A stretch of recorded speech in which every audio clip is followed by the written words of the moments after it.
वागोण खोला हांगा एक चलत्या तणाच्या गाडयेन पेट घेतलो आनी हो पेट इतलो वाडलो की हांगच्या थळाव्या लोकांनी एकठांय जावन फायर ब्रिगेडीक कॉल केलें. काणकोणच्यान हांगा फायर ब्रिगेड पावता म्हळ्यार जवळ जवळ 25 मिनटां लागलीं. तो पर्यंत हांगची थळाव्या लोकांनी बातली बितली घालून उजो कंट्रोलाक हाडपाचो प्रयत्न केलो. फायर ब्रिगेडीचो एक बंब हांगा यूज जालो. त्याच प्रमाणे आनी हांगा त्या अंडरग्रावंड लायटीचें काम करताले तेंचे कडेन टँकर आशिल्लो, तेंय उदक यूज करून शेवट हो उजो आटोक्या हाडलो.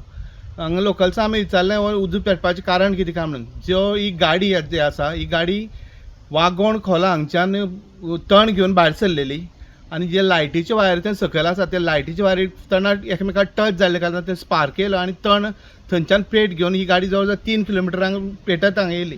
लोकांनी सांगतकीर ते हांगा प्रसंगावादन पयले आनी हांगा राखली. ह्यो गरज आसा लायटीच्यो ज्यो वायरी सकयल आसा त्यो वयर काडपाची. प्रुडंटा खातीर काणकोणच्यान Bhavesh Borkar. Subscribe Prudent social media channel and press bell icon for latest notifications.